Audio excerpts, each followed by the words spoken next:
하겠습니다.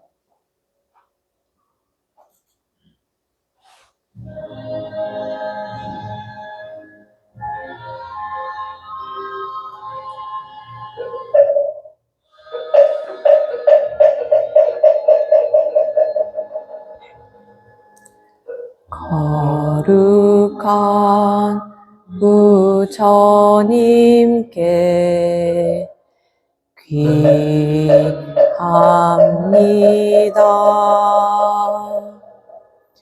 거룩한 가르침에 귀합니다.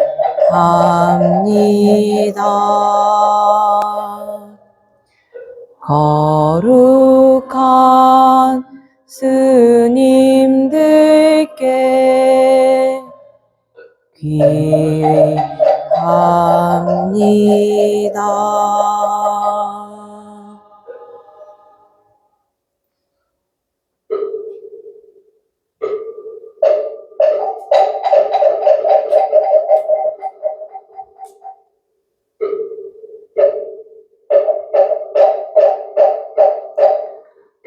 아반야 바라밀다심 반자제보살이 깊은 반야 바라밀다를 행할 오니 공한 것을 비추어 보고 각 고통에서 건너느니 사리자여 색이 공과 다르지 않고 공이 색과 다르지 않은 색이고 공이요 공이고 색이니 수상행식도 그러하니 사리자여 모든 법은 공하여 나지도 멸하지도 않은 더럽지도 깨끗하지도 않은 늦지도 줄지도 않느니라. 그러므로 공 가운데는 색이 없고 수상행식도 없으며 아니 비설신이도 없고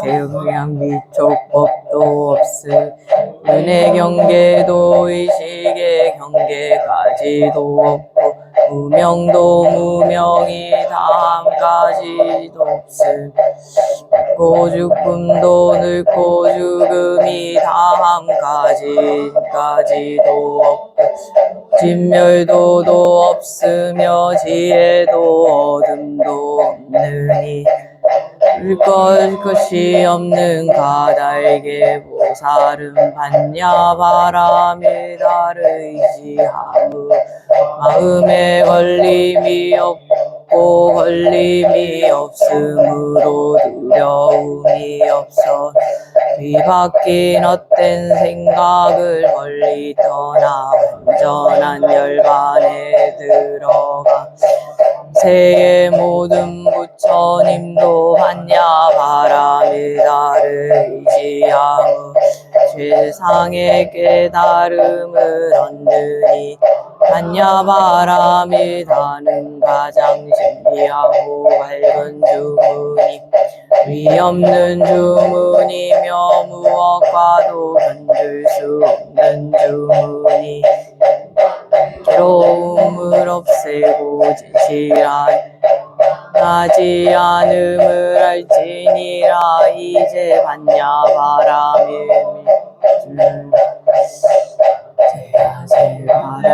제바라 승하제고지사바 제바라 승하제고지사바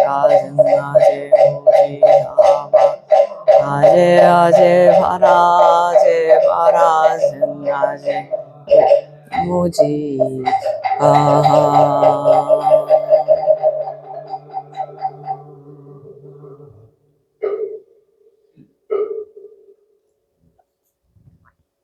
이어서 청법가를 합성하겠습니다.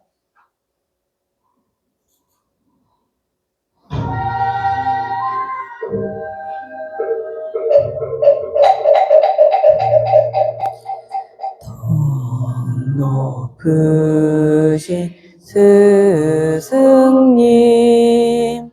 사자 사자의 오르사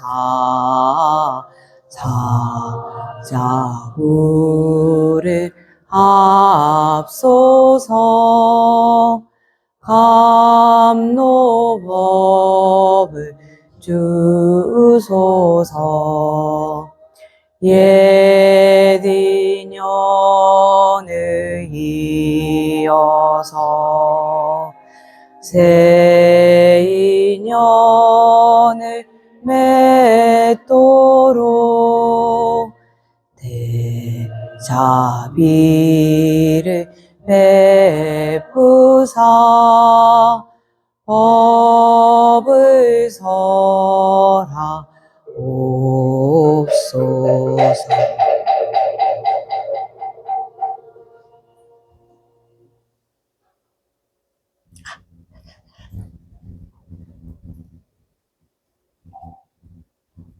법문을 해주실 비탄 스님께 목탁에 맞추어 선체로 합장 3배의 예를 올리겠습니다.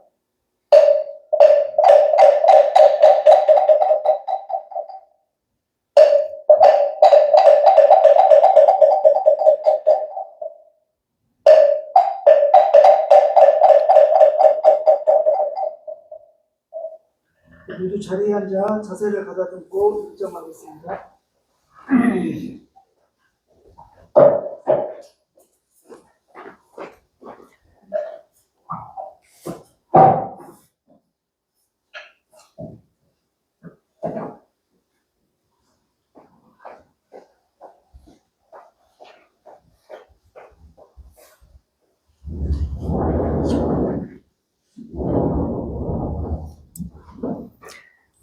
한 주 잘 지내셨습니까? 목탁 소리가 잘 안 맞는 건 여러분의 탓이 아닙니다. 탓은 뭐냐면 이걸 만드신 분이 노래방을 안 가보셨나 봐요. 이게 글자가 딱 가는 게 내가 말하기 전에 글자가 거기에 맞춰서 가야 되는데 글자가 먼저 가요. 그러니까 이런 데 익숙해져 있는 분들은 글자 따라서 입은 가는데 스님 목소리는 뒤에서 나오니까 이게 서로 박자가 안 맞는 것 같아요. 노래방을 가보고 이런 걸 만들었어야 되는데 이런 아쉬움이 있습니다. 제가 어제 굉장히 특별한 경험을 했어요. 저희는 불교대학 아닙니까? 그런데 제가 학교 다니면서 목사님도 불교를 들으러 오시고 전도사님도 들으러 오시고 때로는 신부님도 들으러 오세요. 저는 아니 저 사람들이 우리한테 뭘 염탐하러 왔지? 이렇게 생각해서 좀 부정적으로 생각을 많이 하고 있었어요. 그런데 어제 무슨 이야기를 하다가 이렇게 회개, 참회라는 부분이 나와서 그럼 교회에서는 그 회개, 우리는 참회라고 하면은 우리의 업 중에서 잘못된 것을 이제 그치기 위해서 하는 거죠. 이제 그만두고 이제부터는 더 좋은 업을 쌓으려고 이제 참회를 하는 거잖아요. 그러면 기독교에서는 회개가 뭔지 이렇게 여쭤보다가 뭘 어쩌고 그 이야기는 제가 잊어버렸고요. 그 뒤에 얘기가 더 중요해서. 왜 이걸 그렇게 이야기를 하다가 이제 우리나라에서는 그 논의를 잘 할 수 없는데 서양에서는 벌써가 아니고 옛날부터 있었던 논의래요. 신이란 어떤 존재인가? 우리가 흔히 말하면 하느님 이렇게 말하면 기독교는 어떤지 하느님에 대한 그 정의가 굉장히 확실할 거라고 생각을 했잖아요. 근데 어떤 분인가가 되게 논의가 된대요. 어떤 부분에서 논의가 되느냐고 하니까 우리 불교에서는 이 부처님 하면 법신, 보신, 화신 이런 식으로 중생에게 영향을 미친다. 그리고 중생은 어떻게 그 부처님이 가르침으로도 받아들일 수 있고 존재론적으로도 받아들일 수 있고 또는 우리가 일상생활에서 우리가 그 부처님을 어떻게 느끼고 어떻게 경배할 것인가에 대한 그 지침이 다 나와 있잖아요. 근데 기독교는 그게 정립이 안 된 모양이에요. 우리나라에서는 아예 그것 부분에서는 알 수 없고 또 그분은 약간 스님들이 부처님을 받아들이는 그 마음 있잖아요. 그걸 좀 배우고 싶으신 모양이더라고요. 어떤 마음이냐면, 이제 우리가 수행을 하다 보면은, 우리 무아에 계속 하다 보면 이제 공을 이야기하게 되거든요. 그럼 이제 제가, 이건 조금 어려운 얘기입니다만은, 제가 전에 한번 이제 잠재의식, 무의식을 이야기하면서, 오늘은 아주 확실하게 어른도 볼 수 있도록 굵게 나오네요. 이제 무의식이라는 곳에 들어가면, 여기는 나와 남의 이 구분이 없어요. 그래서 제가 우스갯소리를 말씀드렸잖아요. 자동차 타고 가다가 누가 탁 끼어들었어. 그래서 내가 아이 저놈의 자식이 어디 내 앞을 이렇게 하면서 가다가 타이어 하나 터져버려라 이렇게 욕을 하는데 차 안에서 그 욕은 누가 듣습니까? 결국은 내가 말하고 내가 들어요. 잠재의식에는 나와 남이 없기 때문에 내가 남한테 얘기했는데 잠재의식에는 누구한테 말한 걸로 듣겠어요. 내가 말하고 내가 들으니까 나한테 한 욕으로 잠재의식에는 된단 말이에요. 근데 이 무의식을 불교에서는 좀 아뢰야식이라고 합니다. 이건 나중에 여기 뭐 어근이라든가 이런 거는 제가 나중에 기회가 있으면 설명드릴게요. 불교에서는 아뢰야식이 있고 말라식이 있고 그런 다음에 우리가 느끼는 제6식이 있어요. 그냥 육식이 아니라 육식이 있어요. 이 말라식은 뭐냐 하면은 요 아뢰야식은 누구의 것도 아니에요. 그런데 말라식이 이건 나야 이렇게 딱 생각한단 말이에요. 그래서 육식으로 내가 안이비설신으로 딱 느끼면 요거는 내가 느끼는 거야. 이것이 하고요. 무의식에서 뭔가가 나올 때도 이건 내 거야 이렇게 하는 걸 요 말라식이 해요. 그러니까 요 말라식이 없으면은 사실 아무리 육식이 있어도 그냥 자연 모든 것이 나로 느껴진다라는 거예요. 그러니까 부처님 자체는 내가 열애라는 생각은 있어도 이건 나야 라고 하는 아집이 없습니다. 부처님은.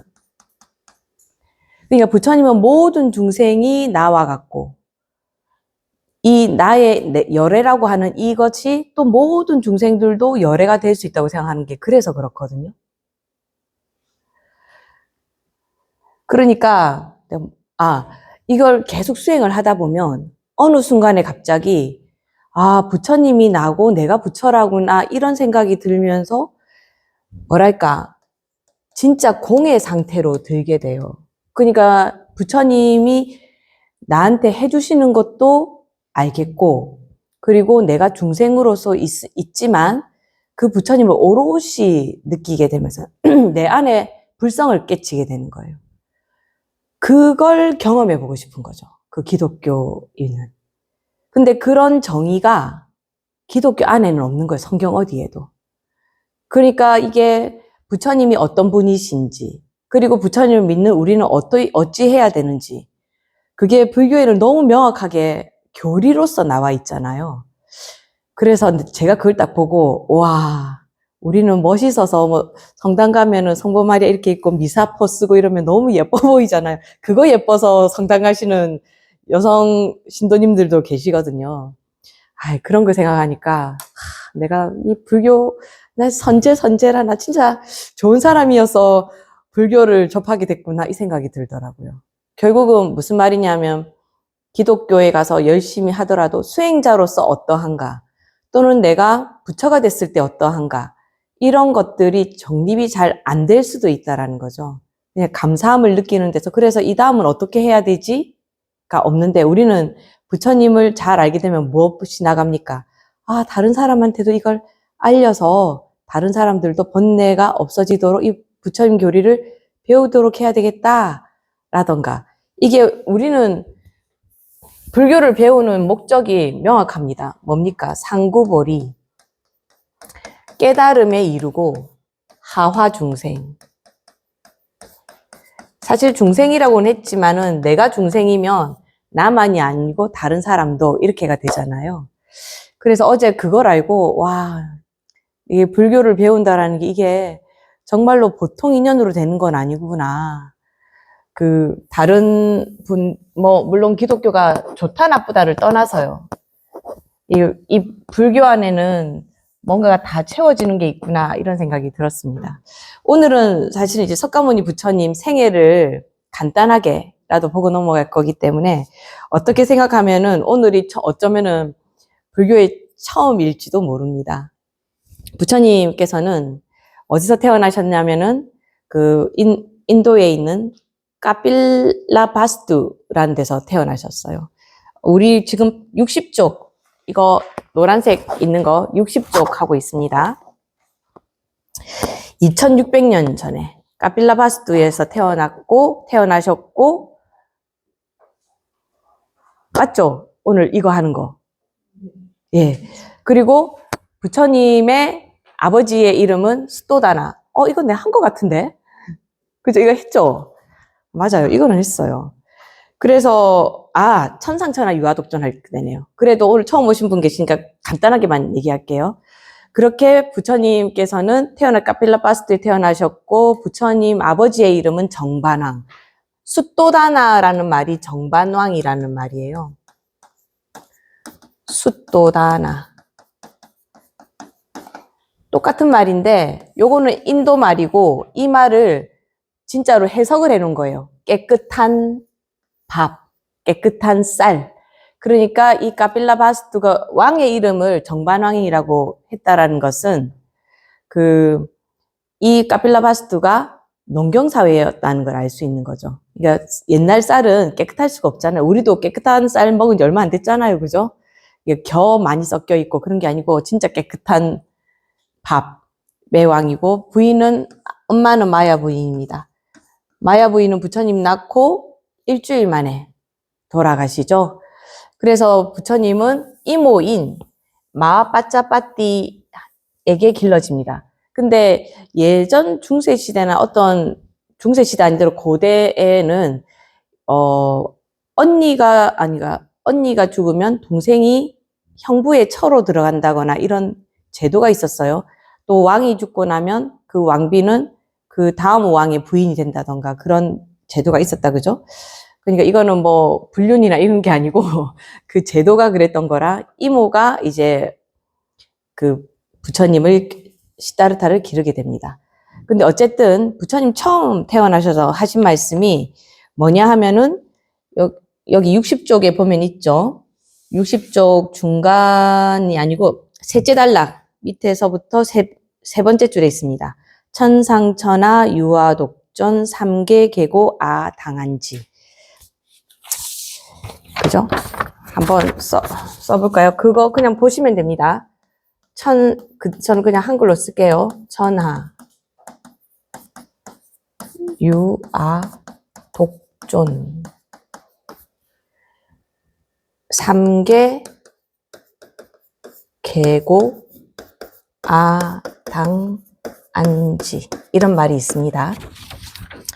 해석을 해보면은 천상천하니까 하늘 위와 하늘 아래니까 이거는 진짜 삼계를 말하는 거예요. 그러니까 삼계랑 천상천하가 똑같은 말이에요. 그러니까 이 삼계에 오직 나만이 홀로 존귀하다. 삼계가 모두 고통 속에 있으니 내가 이 당자는 미래를 말해요. 앞으로 이렇게 하겠다. 어떻게?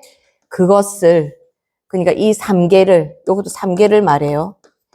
흔히 말하는 요거는 대명사거든요. it이라던가 뭐 그런 걸 우리 이거 저거 말하는 거예요. 삼계를 내가 편안하게 하겠다. 이런 말이에요. 제가 오늘 프린트 하나 나눠드렸잖아요. 이게 왜 제가 가지고 왔냐면 우리 책에는 뭐라고 돼 있냐면 61쪽 두 번째 줄 제가 한번 읽어볼게요. 시다르타가 7 발자국을 걸은 것은 육도윤회 수레바퀴에서 크게 한 발 더 나아갔다라는 상징적 의미가 담겨 있다. 또한 천상천하 유오독존이란 외침은 나 하나만이 제일이라는 독불 장군식의 발언이 아니라 천하를 당당하게 걸어가는 인간 본래의 모습에 대한 외침이다. 그래서 인간 전체라고 여기 설명을 해놨어요. 그러니까 여러분 시험 칠 때는 인간 전체라고 해야 되겠죠, 그죠? 그런데 우리 이제 학자적 입장에서는 그럼 니까야에는 어떻게 돼 있지? 진짜 이 아가 부처님께서 인간을 말한 걸까? 아니면 부처 자신이 이제 서원을 세워서 나온 거잖아요. 원래는 어디에 계셨습니까? 도솔천에 계시다가 내가 저 기에 내려가서 부처가 되어 중생을 구하리라 하고 도솔천에서 내려오셨다라고 그러거든요. 그러면 부처님은 전생부터 나는 중생을 구하리라 하고 내려오셨기 때문에 이 아가 진짜 부처님 아일 수도 있는 거예요. 내가 진짜로 나만이 이 3개의 중생들을 구할 수 있다. 지금 이 시대에는 이렇게 하고 내려오셨을 수도 있단 말이에요. 그래서 그걸 한번 보려고 하니까 이제 법륜스님의 인간붓다라는 책이 있어요. 이 책 109쪽에서 111쪽에 보면은 뭐 이렇게 돼 있다고 합니다. 근데 이제 제가 한번 중간에 줄친 부분 있죠. 보면 유아독존의 아는 단지 석가모니 부처님 개인을 말하는 게 아니라 생명 있는 모든 존재를 말한다. 이게 법정스님도 이렇게 해석을 하셨어요. 근데 맨 밑에 한번 보세요. 부처님은 당시에 이런 현실을 보고 내 깊이 있고 이를 편안케 하리라고 말씀하십니다. 인간이 주인이 되지 못하는 현실에서 내가 고통받는 중생을 구원하겠다는 다짐을 보이신 겁니다. 이 뭐예요? 앞에는 인간이라고 했다가 뒤에는 부처님 자신이래요. 이러면 안 되잖아요. 이게 한 문장인데. 그러니까 이거 법륜스님 아니고 맞네요. 법륜스님. 참 아까 법륜스님 법문을 들었다고요. 법륜스님 맞네요. 법륜스님도 여기서 조금 헷갈리신 거예요. 그래서 누구한테 물어봤냐 하면은 이제 경주 동국대에 그 뒷장에 보면 이제 이필원 교수님이 계세요. 이필원 교수님은 불교 교수님이기도 하고 빨리어를 굉장히 잘하세요. 그래서 니까야를 잘 아시거든요. 그래서 이 부분에 니까야는 어떻게 하고 있냐 하고 질문을 드려봤어요. 질문했더니 답장을 주신 거예요. 메일로. 니까야는 어떻게 돼 있냐면 이렇게 나는 세상에서 으뜸이요. 나는 세상에서 최상이요. 나는 세상에서 최고이다. 이것이 마지막 태어남이요. 이제 다시 태어남은 없다. 라고 해서 자신이 이 세상에 태어나서 이제 더 이상 윤회하지 않는다는 자기 다짐으로 니까야에는 나와 있는 거예요. 그러니까 내가 최고다. 이제는 나는 더 이상 윤회하지 않겠다라는 자기 다짐인 거예요. 그리고 오히려 삼계계고 아당한지라는 말은 없다라는 겁니다. 그런데 이제 율장 대품에 보면은 이제 품에 보면 그들에게 불사의 문이 열렸다. 귀 있는 자들은 와서 듣고 믿음을 일으켜라. 이렇게 말씀하셨대요.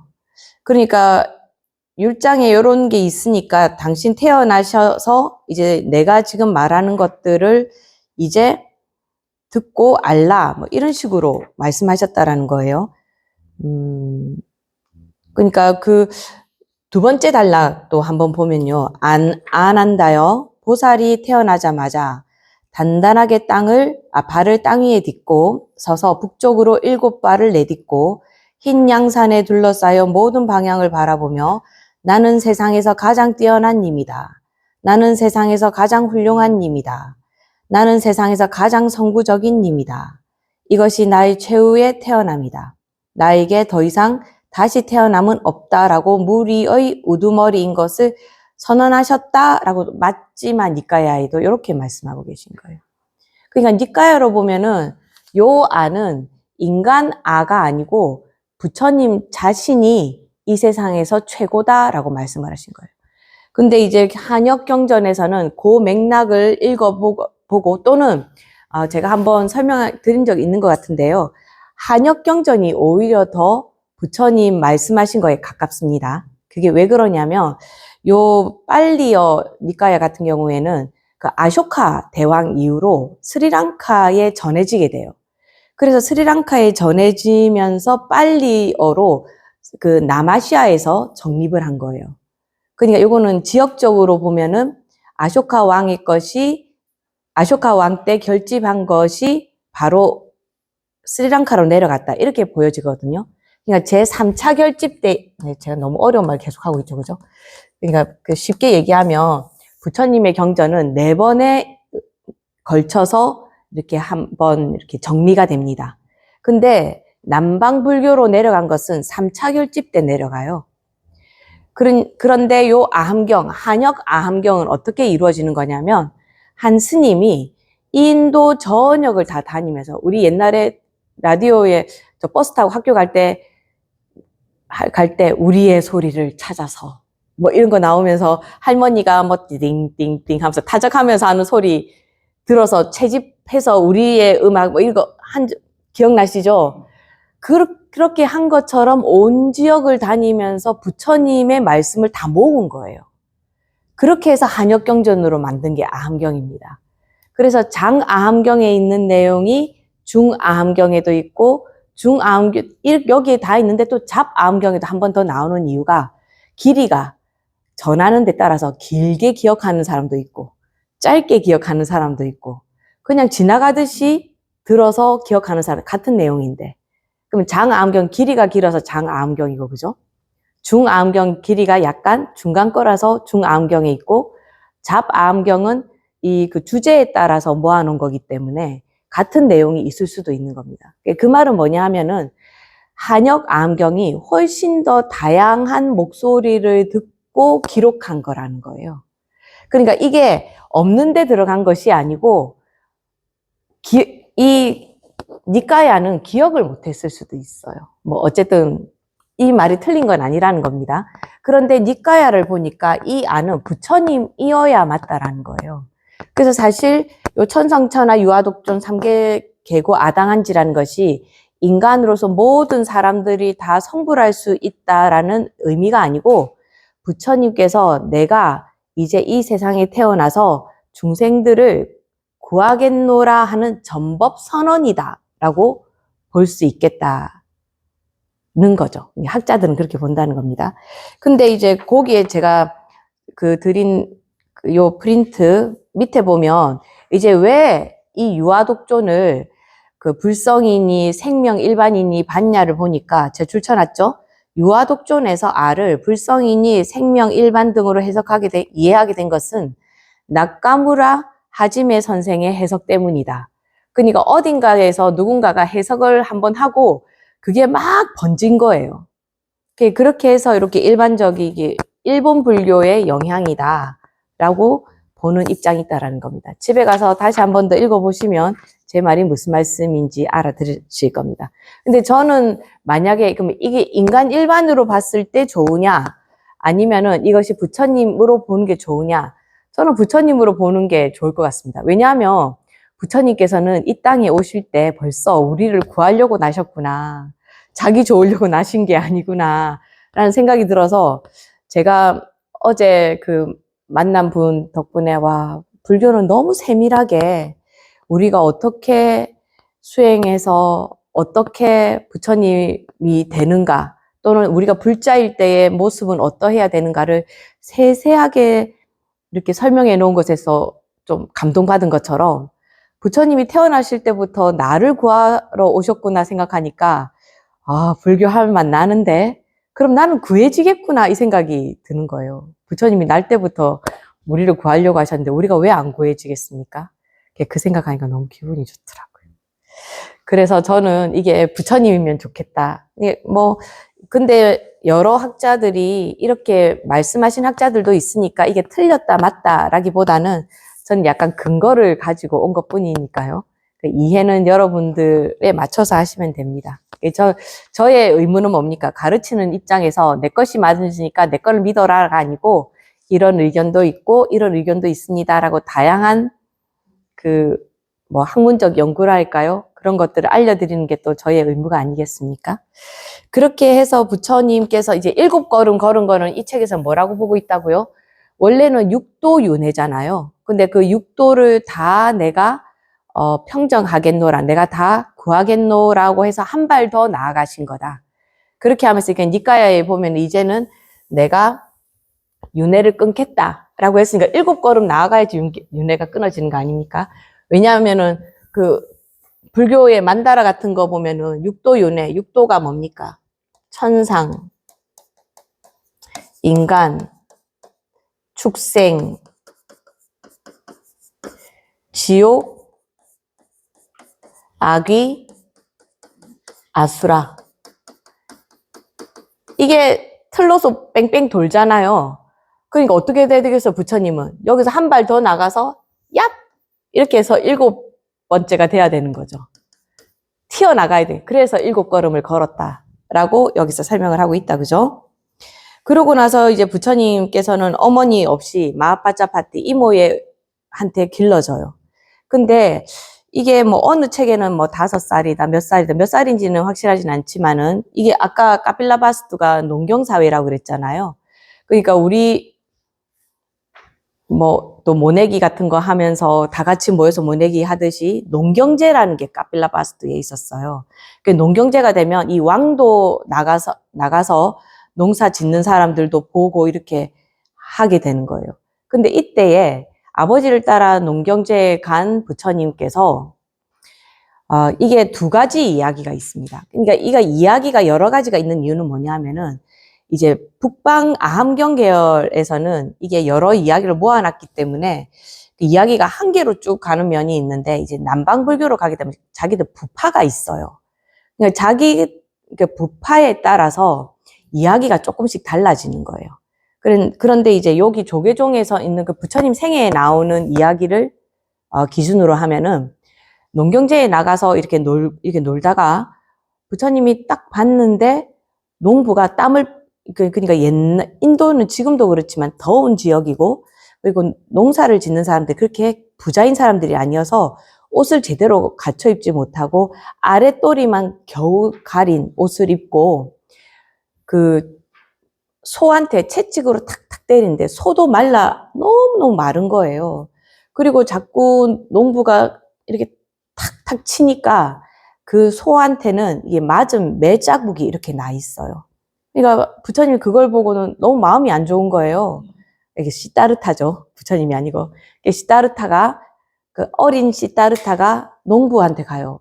이렇게 덥고 땡볕 아래에 소도 이렇게 힘들어하고 당신도 이렇게 먹을 것도 제대로 못 먹고 너무 힘든데 왜 이렇게 일을 하십니까? 라고 물어봐요. 그러니까 그 농부가 뭐라고 그러냐면 아이고 제가 농사를 이렇게 뭐 힘들어도 농사를 지어야 우리 애들도 먹고 살 수 있고 이게 국가에 세금도 내지요. 일할 수밖에 없습니다. 이렇게 말을 해요. 그러니까 부처님도 너무 마음이 안 좋아가지고 나무 아래에 가서 앉게 되는 거예요. 근데 어떤 이야기에는 이렇게 돼 있습니다. 농부가 이제 보섭으로 땅을 팍 팠는데 벌레가 톡 튀어나와요. 그러니까 그 벌레가 탁 튀어나왔는데 갑자기 위에서 새가 그걸 탁 물고 갑니다. 근데 그 새를 더 큰 수리가 또 탁 낚아채요. 근데 실제로 이런 게 어느 그 보살님이 그러는데 자기가 뭘 먹었다더라? 자기가 아니 뭘 먹었다 했는데 큰 대게인가? 대게를 먹었는데 게 안에서 새우가 나왔대요. 근데 그 새우 배에서 새우 새끼가 나왔다 했나? 아무튼 그런 식으로 먹이 사슬을 보는 걸 보고 자기가 마음이 안 좋았다 뭐 이렇게 말을 했는데 그 어떤 경전에는 그렇게 새가 그 새를 다시 이렇게 하는 걸 보고 부처님께서 세상 사는 게 왜 이런가 하는 생각이 들어서 시타르타가 나무 아래로 가서 앉았다라는 거예요. 그래서 그 시타르타는 그 어릴 때에도 그 선정에 드는 힘이 강해서 어릴 때부터 전생에서부터 계속 수행을 했으니까요. 너무 깊어서 이제 스토다나 왕이 애가 농경제에 와서 막 놀다가 갑자기 없어진 거예요. 이거 어디로 갔지? 하고 찾아보니까 나무 그늘이 원래는 말하자면 이렇게 되는 거예요. 나무 그늘이 이렇게 있으면 원래는 한 요 정도만 그늘이 있어야 돼요. 근데 애가 여기 딱 앉아 있으니까 나무 그늘이 더 길게 내려와서 이 아이를 땡볕에 있지 않도록 보호해주더란 말이죠. 그러니까 왜 해가 있으면은 이렇게 길게 올 수가 없는 해인데 방향이나 이런 것들이 이 시타르타를 보호하고 있더라는 거예요. 그래서 그 모습을 보고 수토다나 대왕이 너무 경배심이 들어서 자기 아들에게, 어린 아이에게 예배를 했다라고 돼 있습니다. 그래서 요런 거를 한번 보고 나서 이제 수토다나 대왕은 옛날에 그 아시타 성인이 한 말을 생각하는 거예요. 부처님 막 태어나셨을 때 이제 왕자가 너무 그 오랫동안 기다렸다가 태어났잖아요. 그러니까 막 성인들도 와서 부처님 이 시다르타를 너무 보고 싶어 해요. 근데 산에서 수행을 하시던 아시타라고 하는 성인이 내려와서 이 시다르타를 딱 보더니 아, 얘는 앞으로 왕이 되면 전륜성왕이 되고 수행자가 되면 붓다가 될 것입니다. 라고 하면서 막 울어요. 그래서 왜 우냐고, 부처가 될까봐 무서워서 우냐고 그러니까 그게 아니고 부처가 되셔서 그 설법하는 것을 내가 들어야 되는데 내 몸은 너무 늙어서 그걸 듣고 가지 못하는 이 상황이 너무 슬퍼서 운다고 그래요. 수도다나 대왕이 그게 생각난 거예요. 전륜 상황이 돼야 되는데 붓다가 되면 어떡하지? 이 생각을 하는 거죠. 그때부터는 이 왕이 작정을 하고 나쁜 것을 얘한테 보여주면 안 된다. 그럼 씨름을 해서 저렇게 계속 앉게 되면 그러다가 출가한다 소리 나온다 하면서 항상 자기 모습을 아름답게 꾸밉니다. 늙은 모습을 보여주지 않으려고. 그리고 항상 노인들은 궁에 들어오지 못하게 해요. 아픈 사람도 다 내보내. 항상 즐겁고 예쁜 것만 보여주고 여름이 되면 시원한 겨울 궁전으로 가고 겨울이 되면은 따뜻한 여름 궁전에 와서 아이를 금지 옥엽으로 키웁니다. 그런데 계속 성에만 있으니까 하루는 이 시다르타가 아버지 나 성 밖에도 한번 나가 볼래요? 이렇게 얘기를 하거든요. 그래서 아버지가 그래 오냐 너도 한번 가서 성 밖에 놀러 가라 이렇게 말해놓고는 아버지가 정해주는 날 나가 이렇게 얘기하고는 그 밖에 노인 싹 치우고 온 걸 다 치우고 이렇게 막 마차가 나가면 꽃 뿌리고 막 노래하고 젊은이만 있는 그런 모습으로 탁 만들어 놓고 아들을 딱 내보냅니다. 근데 아들이 이제 이걸 이렇게 해주는 이유는 외우기 쉬우라고 그러는 거예요. 동, 남, 서 이렇게 있잖아요. 그럼 맨 처음에 동쪽을 나가는 거예요. 여기에서 생이 아니고 노, 병, 사. 이건 나중에 부처님 생애 할 거니까 자세한 건 그때 하시고 동쪽으로 나가서 노인을 보게 되는 거예요. 우연히 골목으로 싹 지나가는. 그래서 막 물어요. 저게 뭐냐? 우리 성에서 저런 걸 못 봤다. 저렇게 주름지고 저게 뭐냐? 이렇게 물어봐요. 그러니까 저 노인입니다. 노인이 뭔데? 사람들은 다 늙어갑니다. 그러니까 이제 성에 돌아와서 이렇게 생각하는 거예요. 우리 아버지도 늙으실래나? 아버지는 늙은 모습을 보여주지 않기 위해서 매일 화장하고 이렇게 했다고 그랬잖아요. 갑자기 근심이 되는 거예요, 또. 그러니까, 아니다. 안 그렇다 하면서 한 번 더 나가요. 남쪽으로 나가요. 근데 남쪽으로 나가서는 병자를 만나게 됩니다. 근데 서쪽으로 나가서는 이를 어째 죽음을 보게 되네요. 이 시다르타의 근심은 점점 더 커집니다. 근데 어느 날 북쪽으로 딱 나갔는데 사문이라는 말도 한번 설명해야 되는 말이긴 한데요. 아무튼 사문이라고 하지 말고 수행자라고 할까요? 수행자를 북쪽에 가서 만나게 되는데 이 수행자의 얼굴은 앞에서 봤던 이 사람들과 비교도 하지 못할 정도로 너무나 고결해 보이고 그리고 자기가 성 안에서 엄청 아름다운 여인, 아름다운 남자를 많이 봤지만 이분처럼 아름다운 사람을 보지 못한 거예요. 인물이 그렇다기보다는 뭔가 거기서 풍겨져 나오는 어떤 위라던가 품격이 그랬겠죠. 그래서 결심을 합니다. 내가 수행자가 돼야 되겠다. 응? 이렇게 생각을 해요. 그래서 이제 내가 출가를 해야지 라고 마음을 먹는 순간에 압불사 아들이 태어납니다.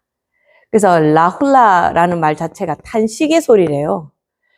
부처님께서 이제 라훌라가 태어났다는 소식을 듣고 사실 두 가지 감정을 느꼈다고 합니다. 첫 번째는 나의 출가가 늦어지는구나 라는 거 탄식을 한번 했고 또 두 번째는 뭐냐면 내가 출가하더라도 이제 나의 아들을 보고 나의 아내와 나의 아버지가 기쁨을 얻겠구나. 요 두 가지 생각을 하셨다고 그래요. 그러니까 어쨌든 출가를 하려고 생각은 하신 거죠. 그죠? 그래서 어쨌든 조금 더 지나서 다시 출가를 하려고 생각을 합니다. 그래서 아버지한테 말해요. 아버지, 나 출가하겠습니다. 라고 말합니다. 그러니까 아버지가 안 된다! 안 된다! 네가 가면 어떡하냐? 막 이렇게 얘기를 하죠. 그럼 아버지, 나 세계를, 내가 원하는 세계를 이루어 주시면 나 안 나가겠습니다. 이렇게 말하는 거예요. 그러니까, 내가 뭐든지 들어줄게. 말해봐라. 첫 번째, 제가 늙지 않도록 해주십시오. 사람이 태어나서 어떻게 안 늙어요. 아무리 보톡스 맞아도, 아무리 뭘 해도, 특히 지금 내장이 아무리 겉으로는 치장해도 내 속에 있는 내장은 늙어가는 거 어쩔 수가 없잖아요. 그죠? 그리고 아무리 봐도 나이 든 거는 태가 나죠. 그죠? 없다. 근데 그거는 내가 어쩔 수 없구나. 다음 거를 얘기해봐라. 하니까 내가 죽지 않게 해주십시오.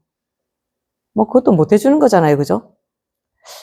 그래, 그럼 내가 한 개라도 들어줄게. 마지막은 뭐냐? 이러니까 사랑하는 사람과 헤어지지 않게 해주십시오. 이렇게 말하는 거예요. 그게 에별리고죠. 그죠? 우리 8고 중에서 사랑하는 사람과 헤어지는 거. 근데 사랑하는 사람과 헤어지지 않게 해줄 수 있다라고도 말할 수 있지만 결국 뭐 때문에 못 지켜줘요? 죽음. 이 죽음으로써 헤어지는 거니까 어떻게 할 수가 없거든요. 그러니까 결국은 안 되겠구나라고 생각을 하고 그건 다 못 해준다고 합니다. 그래서 수도다나 왕은 얘가 언젠가는 출가를 하겠구나라는 생각을 하는 거죠.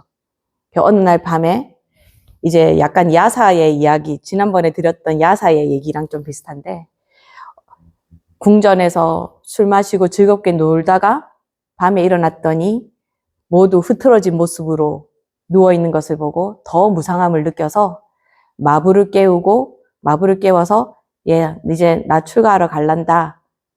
이제 성을 넘어서 가자 하고 찬다. 말 이름이 찬다였나? 아무튼 말을 타고 성을 넘어서 갑니다. 그때의 모든 문지기가 모두 잠에 들었다고 그래요. 그러니까 부처님이 편하게 나가셨죠. 그래서 어느 강까지 벗어나고 나서 마부를 말과 함께 보냅니다. 그리고 자기의 머리를 잘라서 아마 마부에게 줄 거예요. 왜냐하면은 마부가 돌아갔을 때, 야, 너 어쩌다가 그렇게 부처님을 두고 왔느냐.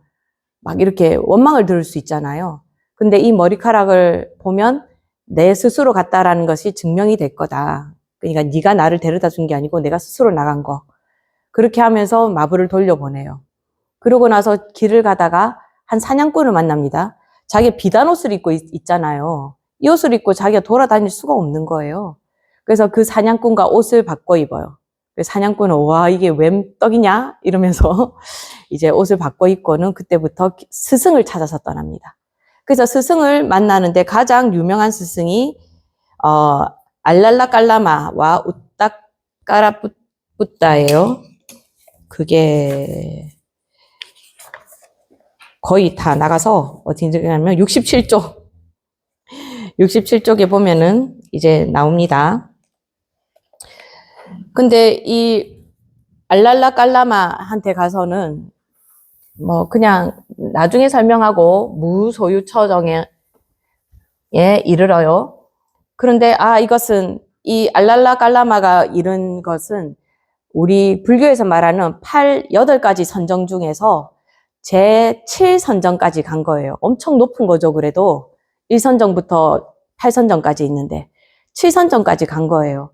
근데 부처님께서 여기에 너무나 금방 도달하시는 거예요. 그래서 알랄라 깔라마가 그래요. 나랑 같이 이 교단을 같이 이끌자. 그러니까 자기랑 똑같은 급으로 시타르타를 인정해 준 거예요. 근데 시타르타는 이 무소유 처정에 이르러서도 이거 깨달음이 아닌데? 라고 생각을 해요. 그래서 떠나요. 그래서 다시 만난 스승이 우따까라마뿌따에 이르러서는 제8선정까지 갑니다. 근데 이제 제가 나중에 설명할 거고 이 8선정 같은 경우에는 어떤 선정이냐면은 아까 오늘 처음에 오신 벌써 소개하실 때 하신 말씀이랑 똑같아요. 아까 소개하실 때 그랬잖아요. 법문 많이 듣고 내가 알고 있는데 사람을 대하다 보면은 그게 안 된다고. 그런 것처럼 이 비상, 비비상 처정에 올라가게 되면은 호흡도 거의 끊어지게 되고 이 즐거움이 엄청납니다. 너무 마음이 편안해요. 몸의 고통까지 잊을 정도로. 그래서 이거를 뭐라고 하냐 하면은 비상, 비비상 처정을 상수멸정이라고도 합니다. 이 상이라는 것은 나의 모든 생각이 끊어지면서 나의 감각도 다 끊어진 상태예요. 그러니까 이 상이라는 건 뭐냐 하면은 어떤 대상을 딱 봤을 때, 이거 시계다. 이렇게 알아채는 걸 상이라고 하거든요. 근데 그런 것조차도 없어요. 이렇게 인식을 해도 그것이 무엇이다라는 생각조차도 없어요. 그리고 수가 없다는 건 뭐냐면 감각으로 나를 쇠꼬쟁이로 이렇게 꽉 찔러도 이 아픔이 안 느껴지는 그런 선정입니다. 이때는 막 와서 두드려 패도 그냥 그 선정을 그대로 유지할 수가 있어요. 얼마나 대단한 겁니까? 그래서 거의 숨이 끊어지기 때문에 이 상수멸정에 들면은 어떻게 생각하느냐면 이 사람 죽었나? 하고 시체 처리를 해야 되나?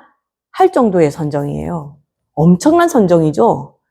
근데 부처님께서 여기서 딱 깨어났는데 다시 대상이 눈에 들어오고 나의 감각은 다 살아나고 이 상수멸정이 들었을 때 그 편안함과 안락함이 저 선정에서 나오자마자 와장창창 다 깨지는 거예요. 그걸 보고 부처님께서는 이것은 무엇이 아니다?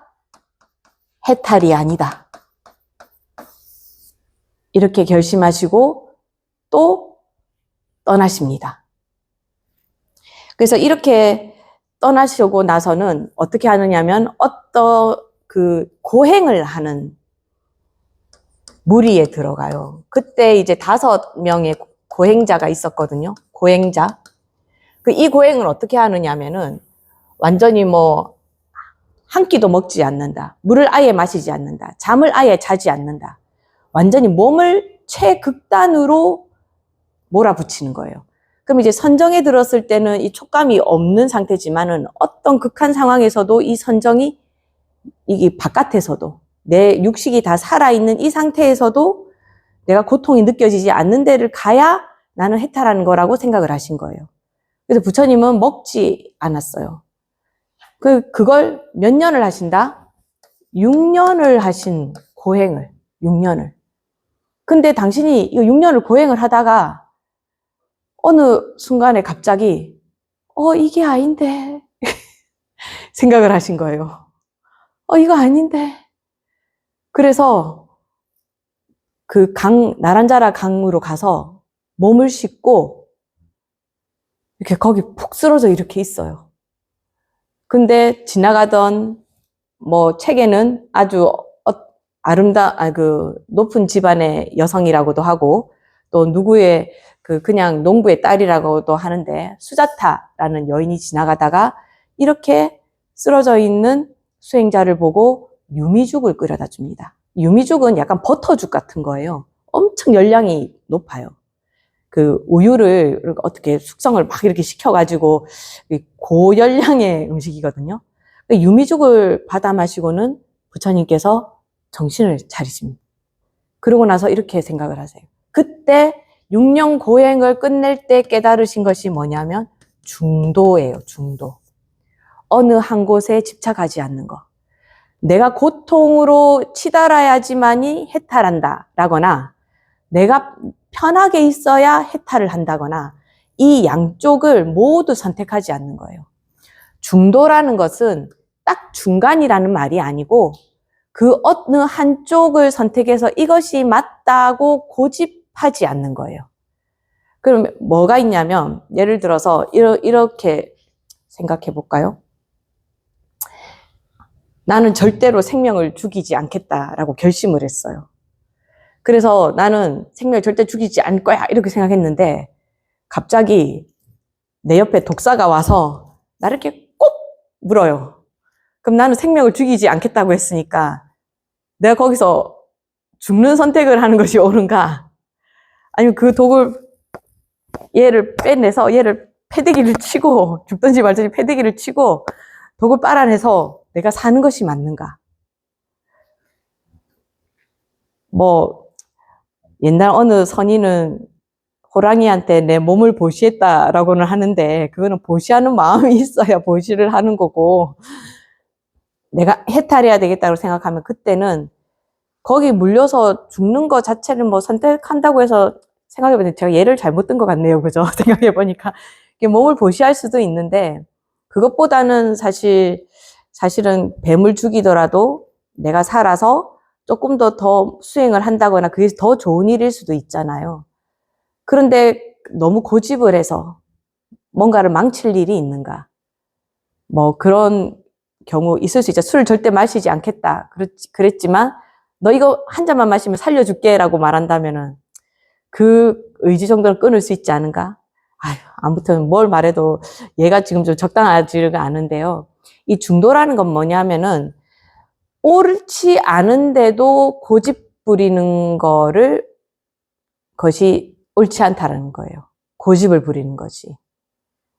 우리 그런 사람들 많이 만나지 않습니까? 보통 일상생활에서 보면. 아무리 나는 절대 뛰지 않는다 이러지만은 내가 시간에 늦어서 강의에 늦게 생겼어요. 그때도 제가 안 뛰고 걸어오는 게 맞을까요? 내 신념은 어떤 때는 신념은 깨지면 절대 안 되는 것이 아니고 옳은 일을 위해서는 내가 그냥 일상생활을 살아갈 때는 신념을 지켜야 되겠지만은 그 신념을 깼을 때 더 이익이 된다면 깰 줄도 알아야 되는 거거든요. 이게 적당하진 않습니다. 뭘 해도 오늘 참 말이 얘가 딱 맞지가 않네요. 어쨌든 부처님께서는 고행을 해야지만이 해탈을 한다라는 생각은 잘못된 생각이라고 생각하신 거예요. 그런데 요 5명이 같이 수행을 했었잖아요. 근데 부처님께서 이거는 해탈로 가는 길이 아니다라고 생각하고 유미죽을 얻어 마시는 순간 이 5명이 다 이래요. 쟤는 타락했다. 쟤랑 같이 놀면 안 돼. 야, 안녕 하고는 부처님을 남겨두고 떠나버립니다. 요 5명을. 그 부처님은 다시 보리수 아래에 기상초를 펴고 앉으시는 거예요. 6년 동안 고행을 해도 깨달아지지 않았는데 6일 만에 깨달으시죠. 부처님께서. 6일 만에 무엇을 보고 깨달으신다? 새벽별을 보고 깨달으신다. 누군가는 이것을 보고 부처님께서 이렇게 생각해 봅시다. 어떻게 생각이 듭니까? 6일을 수행했기 때문에 깨달으셨을까요? 아니면 새벽별을 봤기 때문에 깨달으셨을까요? 모르죠, 뭐. 6년을 고행해서 사실은 이때 깨달았을 수도 있잖아요. 어떤 인연으로 깨달으신 건지는 모르지만 부처님께서 깨닫고자 하는 마음이 강하셨고 그리고 그 중간에 중도라는 것을 이루시면서 마음에서 온갖 집착을 내려놓으신 거예요.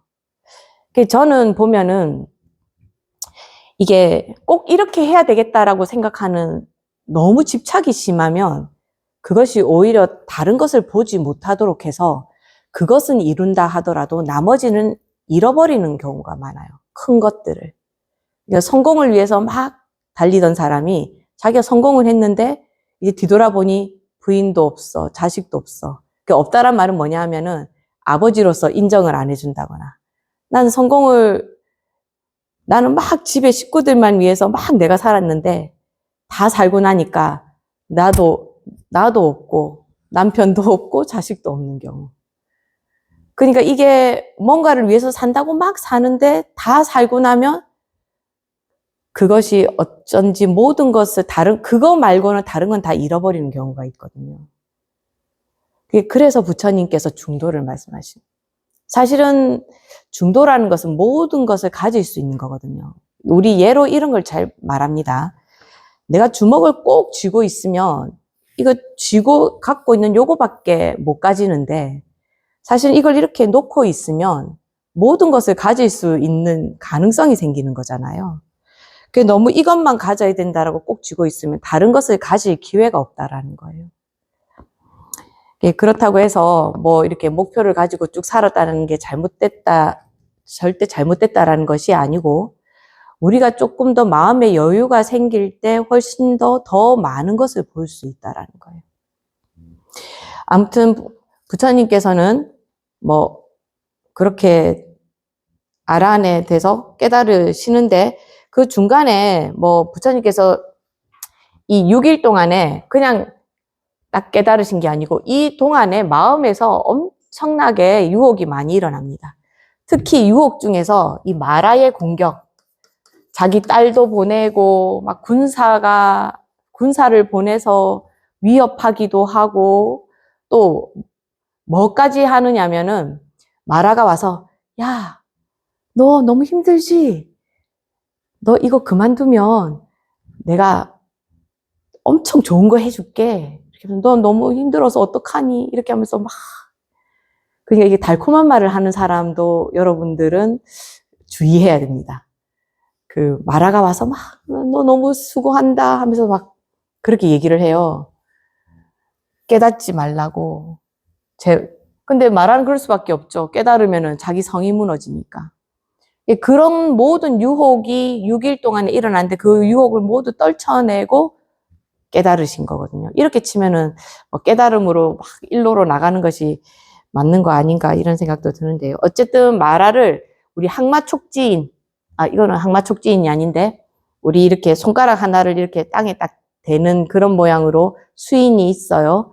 그러니까 그 마라를 항마촉지인으로 조법시키시고 부처님께서는 딱 깨닫죠.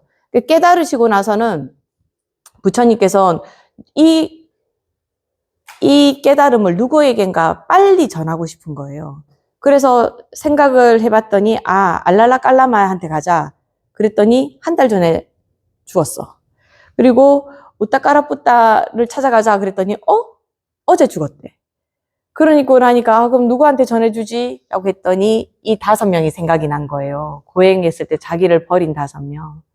그래서 녹야원으로 이 사람들을 찾아가서 녹야원에서 처음으로 자신이 깨달은 것을 전하십니다. 그것을 우리는 초전법륜이라고 합니다. 법륜이라는 것은 법의 바퀴라는 뜻이잖아요. 그죠? 맨 처음으로 법의 바퀴를 굴리셨다. 저는 굴리다 전자거든요. 그래서 처음으로 법륜을 굴리셨다라고 해서 5명의 비구에게 설법하신 것을 초전법륜이라고 합니다. 그렇게 녹야원에서 하시고 그 가르침은 중도, 팔정도가 되고 또 야사와 부모님에 대한 이야기는 한번 들려드렸던 것 같은데요. 이제 녹야원에서 부처님께서 딱 앉아 계신데 어느 젊은이가 괴롭다 하면서 막 쫓아와요. 그래서 왜 괴롭냐 하면서 앉혀가지고 막 법문을 해주고 계시는데 야사의 아버지가 갑자기 애가 밤에 뛰쳐나오고 안 들어오니까 막 애를 찾으러 나오죠. 저기 보니까 부처님하고 이야기를 나누고 있어요. 그래서 너무 좋다. 저 그 모습 너무 좋아 보여서 부처님께 가서 경배를 드리고 제 아들한테 좋은 말씀 해주셔서 고맙습니다 하고 아들아 가자 이렇게 하니까 부처님이 아니 얘 출가할 건데 이렇게 아버지 너 여기 남겠습니다. 아버지가 안 된다 이렇게 하는데도 부처님께서 뭐 이렇게 말씀해 주시니까 우리의 부처님은 최강이잖아요. 출가시키는데 최강이잖아요. 그러니까 야사를 출가시키고 이 야사의 아버지가 최초의 뭐가 되죠? 우바이가 되죠. 그리고 우바세가 되죠.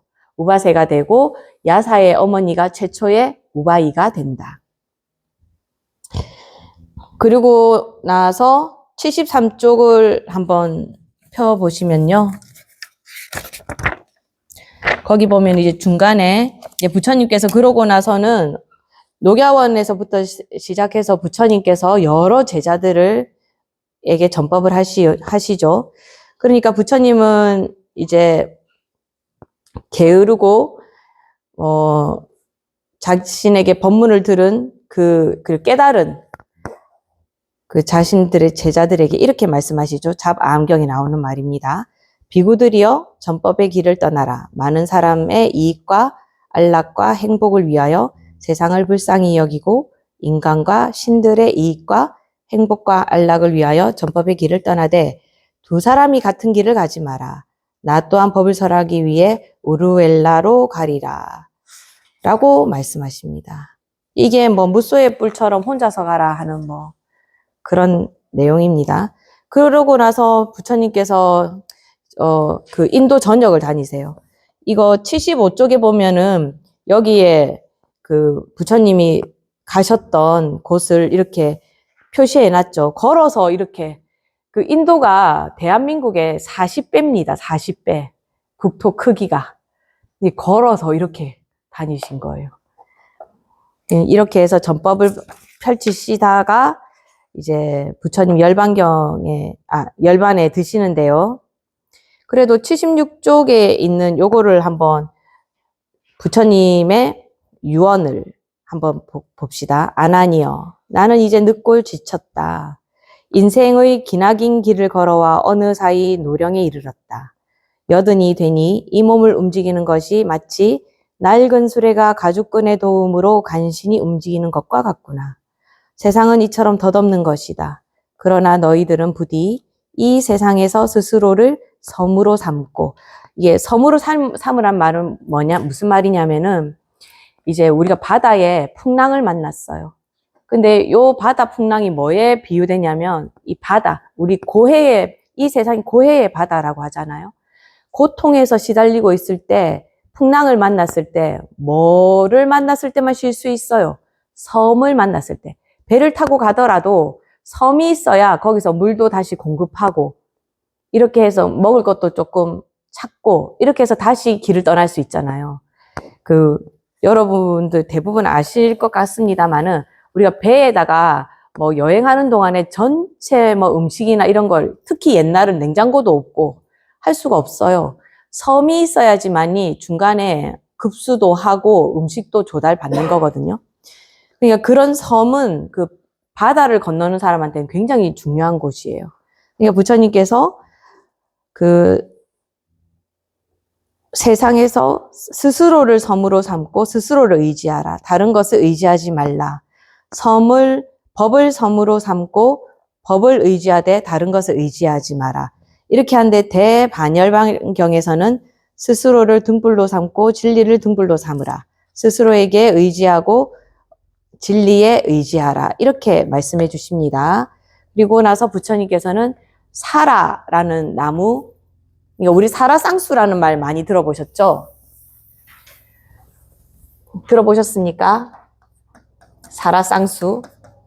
사라쌍수 아래 부처님께서 쿠시나가라 사라쌍수 아래에서 그 열반에 드셨다 이렇게 말하잖아요. 근데 이게 사라쌍수 자체가 나무 이름인 줄 아시는데 그게 아니고 사라수 두 그루예요. 쌍이 두 그루란 말이잖아요.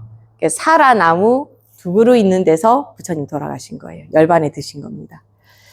아무튼 열반에 드셨고 이제 우리가 지금의 부처님 법을 이 동아시아에까지 부처님 법이 이르러서 우리가 지금 배우고 있는 거죠. 저는 이제 이 책에는 오늘 이렇게 해서 부처님 생애를 한번 그냥 싹 다 훑은 겁니다. 부처님 생애 책을 따로 배우실 때 더 자세하게 배우실 수 있을 것 같아서 그냥 큰 무더기만 말씀드렸는데요. 그리고 또 다음 시간에는 부처님 제자 이야기하면서도 꽤나 많은 이야기가 또 조금 나올 겁니다. 이제 부처님께서 80세쯤에 돌아가셨어요. 근데 이때 이제 인도에서는 아주 업이 없고 훌륭한 사람은 100세까지 산다. 이런 사람의 수명은 100세이다. 이런 말이 있었어요. 그리고 80세에 부처님께서 굉장히 많이 편찮으셨거든요. 그러니까 어느 비구가 와서 이런 말을 해요. 부처님은 신통이 있으신데 하늘의 약을 가져다가 드시고 인간의 수명을 다 누리지 그러십니까? 라고 이렇게 말씀하시거든요. 근데 부처님께서 그때 뭐라고 하시느냐면 말하자면은 낡은 집은 부수고 새로 집을 지어야 된다. 약간 이런 식으로 말씀을 하세요. 자연적으로 해야지 천상에 가서 약을 가져오는 거는 일반 인간으로서는 할 수 없는 일이잖아요. 그러니까 자연스럽게 해야지 이것이 부자연스러워서는 안 된다라는 말씀을 하신 거거든요. 근데 또 우리가 흔히 이제 부처님을 약간 찬탄할 때 이런 말을 하는데 저는 옛날에는 뭐 그럴까 이렇게 생각했는데 실제 인도에 가보면 그 말이 맞겠다라는 생각도 드는 거예요. 부처님은 이 20년의 자기 수명을 중생을 위해서 회양을 하신 거예요. 그래서 지금 부처님이 태어나신 지가 2600년이지만 뭐 가신 지도 거의 2600년 정도가 되잖아요. 그러니까 부처님께서 이 20년을 일찍 가신고 나서 원래는 20년 더 사셨어야 되잖아요. 그러니까 부처님이 존재하는 것을 법으로 존재하는 것을 몇 년으로 늘리신 거다. 2600년 정도로 이 20년 때문에 지금 여기까지 불법이 이어진 거다라고 누가 해석을 하길래 옛날에는 말도 안 된다 이렇게 생각했었거든요. 근데 지금 와서 보니까 진짜 맞는 것 같아요. 그런 게 아니면은 인도에서 어떻게 이 동아시아까지 지금은 뭐 리차드 기어가 티베트 불교 좋아하니까 티베트 불교가 막 서양 세계에도 막 퍼져나가고 그렇잖아요. 그리고 무엇보다도 인도가 이 덕분에 살고 있어요. 이 20년 덕분에. 인도는 1200년 정도에 인도에서 완전히 불교가 사라져요. 이슬람교가 들어왔다 하면은 지금도 뭐 전쟁하는 거 보면 알지만 거기는 와서 내가 내 종교를 가져야 된다 이러면은 이게 다른 종교는 아예 멸망을 시켜버립니다. 그래서 나란다 대학이라고 하는 불교 대학이 있었거든요, 인도에. 여기를 이슬람 그 군인들이 와서 태우는데 다 태워버려가지고 이 안에 있던 경전이 뭐 한 달 내내 탔다 뭐 이런 말이 있을 정도예요. 진짜 한 달 내내 그 경전 양이 엄청 많아서 한 달을 탔다는 거예요. 진짜 한 달을 탔는지 어땠는지는 모르지만은 그 정도로 불교가 싸그리 인도에서 사라져 버렸어요. 그래서 지금에 있는 인도 불교는 인도 불교는 어떤 불교냐 하면 지금 현대 인도 불교는 갑자기 그 생각이 안 나네. 그 인도 헌법을 만든 사람이 있어요. 그 사람이부터 시작한 1970년부터 시작된 신흥 종교입니다. 말하자면. 그러니까 석가모니 부처님 때부터 계속 인도에서 계속 이어져 온 것이 아니고 1200년대에 끊어졌다가 이제 불교가 필요하니까 이제 다른 나라 불교를 가져와서 인도 불교로 만든 거예요. 요 얘기는 다음에 안베드까르라고 있거든요. 이 이야기는 또 제가 한번 해드릴 일이 있을 겁니다. 그런데 인도 완전히 사라졌기 때문에 부처님의 8대 성지나 이런 걸 누가 관리를 하고 있냐면 힌두교의 사람들이 거기서 불전도 가져가고 막 이러고 있어요. 근데 누가 주로 8대 성지를 가느냐? 중국, 우리나라, 일본 사람들이 계속 매년 가서 거기 불전을 놓고 거기 호텔에서 자고 거기서 물건을 사주고 그래요. 인도가 물론 IT 산업이나 이런 것도 발달했지만은 부처님 덕분에 관광 산업도 훨씬 더 발달하는 부분이 있는 거예요. 그래서 제가 그걸 보고 부처님 이 20년 일찍 가신 그 공덕이 그러니까 자기가 복이 있는데 그걸 인간들에게 남겨주고 가신 거잖아요. 지금의 인도를 먹여 살리고 있지는 않은가 그런 생각이 좀 들었습니다. 오늘은 부처님 생애를 막 이야기를 하다 보니까 뭐 불교 이야기라기보다는 한 인물의 일대기를 그냥 한번 쭉 살펴봐서 뭐 진짜 불교를 배웠나 싶기 한 날이긴 했는데요. 그래도 부처님 생애를 한번 봐야 또 그 뒤를 따르는 우리가 그 업적을 더 잘 기를 수 있을 테니까요. 오늘은 이 정도로 하고 다음 시간부터는 이제 10대 제자부터 해서 약간 중도 8정도 이런 약간 교리가 나오더라고요. 제가 다 할 수 있을지는 모르겠는데 아무튼 다음 시간에 또 뵙도록 하겠습니다. 한 주 잘 보내고 오십시오. 감사합니다. 감사합니다.